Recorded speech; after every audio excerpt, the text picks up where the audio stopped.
plan was titled Faster, Sustainable and Inclusive Growth. To achieve this, we have to fully realize that when disasters strike, it's the poorest of the poor who suffer the most, and therefore DRR assumes paramount importance.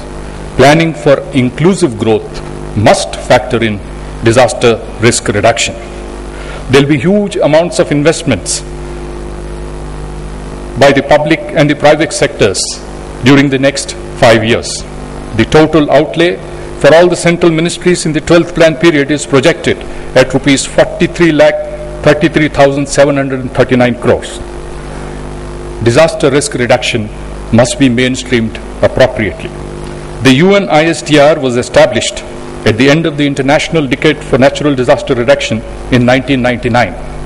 After the Hugo Framework of Action was adopted in 2005, the UN ISDR called upon the nations to establish national platforms to ensure that disaster risk reduction is a national and a local priority, and issued guidelines in 2007.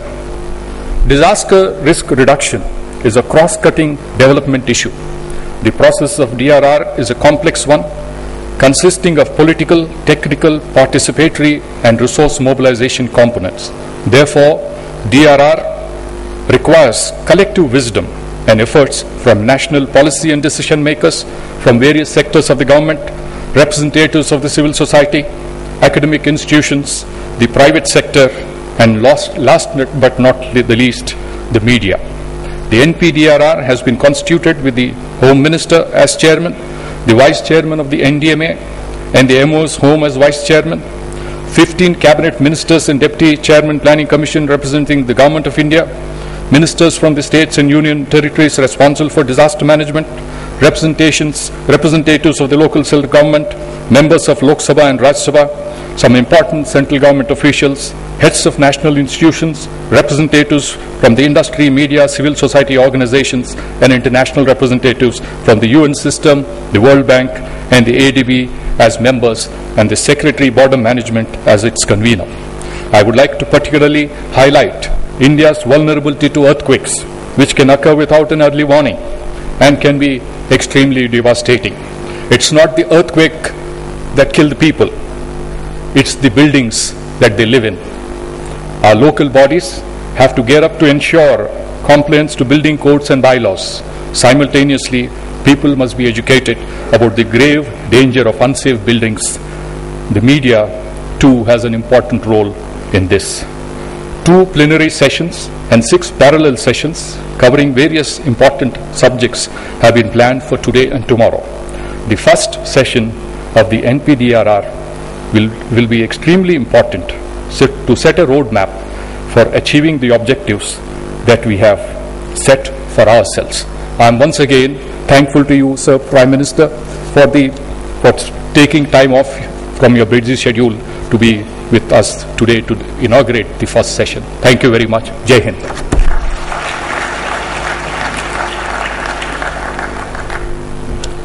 Thank you, Shri M. Shashidhar Reddy, for your welcome address. Ladies and gentlemen, I would like to now invite Honorable Union Home Minister Shri Sushil Kumar Shinde, and I request him to kindly address us.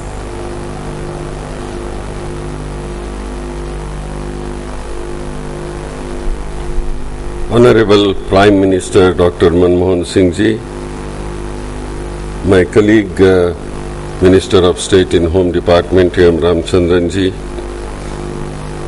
the Vice Chairman Mr. Shashidhar Reddy Ji, the ministers from the states, secretaries of all the departments, distinguished guests, ladies and gentlemen.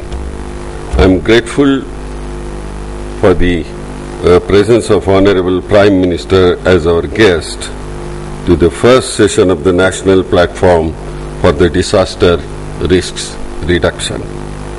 I am happy to see the gathering of the stakeholders from the central and state governments, the international organizations, civil society organizations, academic institutions, and members of the corporate sector. This symbolizes the commitment of all towards effective disaster management and substantive disaster risk reduction in the country. We have witnessed several disasters like the super cyclone in Odisha in 1999, the earthquake in Kutch in 2001, Jammu and Kashmir in 2005, and Sikkim in 2011, the tsunami in 2004, devastating Kosi floods in 2008, Andhra and Karnataka floods in 2009, the yearly recurring floods in Assam, Odisha, Uttar Pradesh and Bihar, lake outbursts in 2010, and increased instances of urban flooding like the one seen in Mumbai in 2005. The fire incidents, including the Kolkata hospital fire in 2011, such disasters, they cause a lot of pain, grief and misery. It is again the women, children and aged and the physically challenged who requires more support in the aftermath of such unfortunate events. The rapid growth of population, unplanned urbanization, unsafe building practices and increasingly erratic weather patterns have all compounded the frequency and intensity of disasters.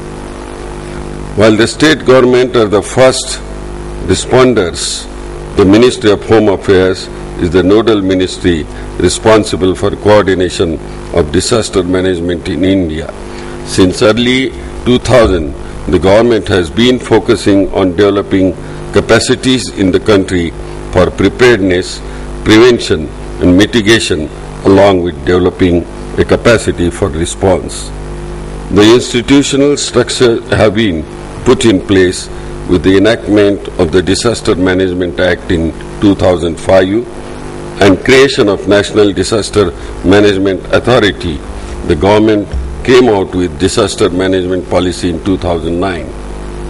The schemes for earthquake mitigation, school safety, cyclone mitigation, capacity building, strengthening of fire and emergency services and revamping of civil defense are being implemented in the country with the objective of disaster risk reduction.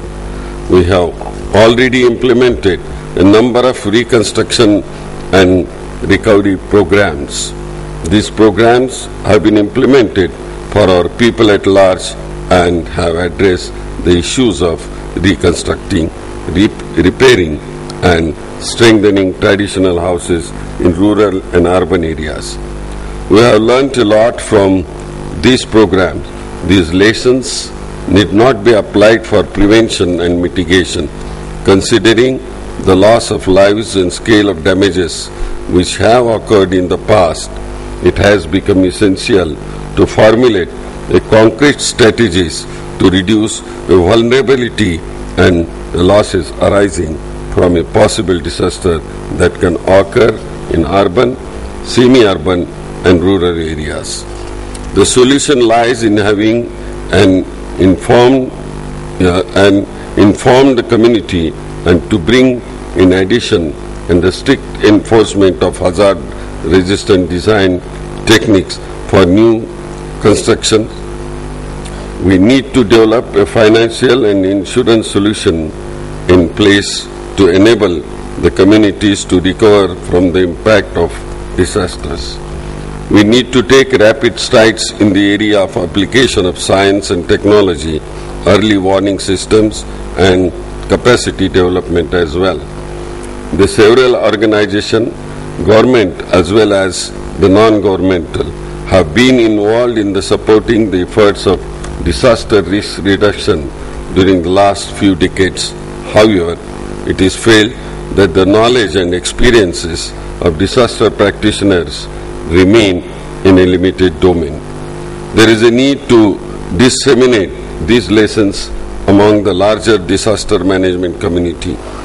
The Government of India, by constituting a national platform, has made a conscious effort towards knowledge and experience sharing on a common platform so as to create a versatile interface among policymakers in the government and disaster managers at all administrative levels.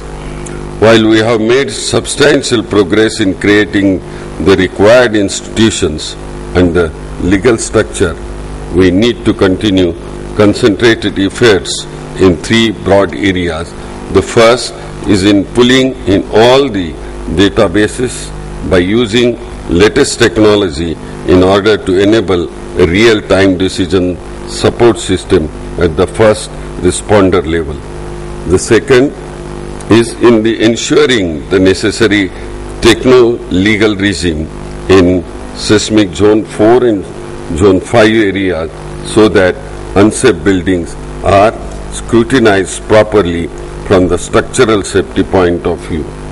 The third is in the bringing in the firm mechanism to take care of a long-term reconstruction in the aftermath of disasters.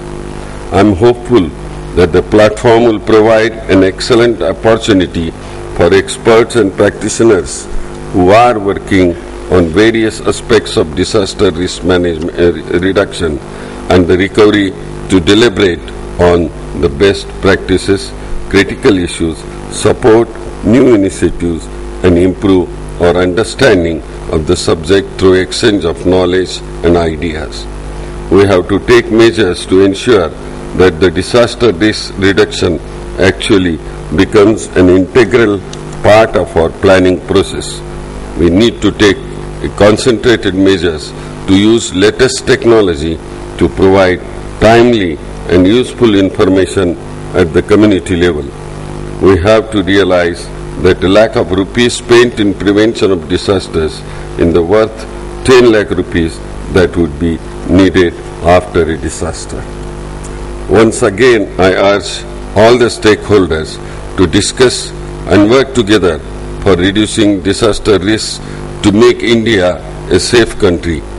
I wish success in your deliberation, and I look forward to receiving your suggestions. And I am really thankful to Prime Minister of India that he's accepted the invitation to come here and talk to you to inaugurate this session. Thank you. Jai Hind.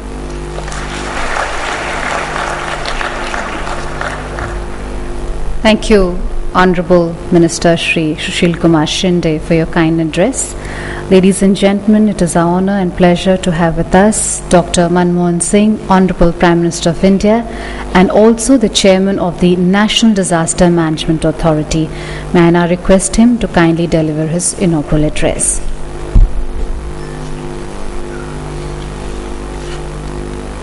My esteemed friend and cabinet colleague, Shri Sushil Kumar Shinde, Minister of Home Affairs, Shri M. Shashidhar Reddy, Vice Chairman of the NDMA, Shri Malapalli Ramchandran, Minister of State for Home Affairs, Ministers from the state governments, delegates, ladies and gentlemen. I am very happy to be with you today. I compliment the Home Minister and his team for their initiative in setting up the National Platform for Disaster Risk Management, for providing multi-stakeholder coordinated leadership in the very important area of disaster risk reduction. This is in fulfillment of our commitment to the United Nations International Strategy for Disaster Reduction. We are now one of the 80 countries which have a national platform. I am confident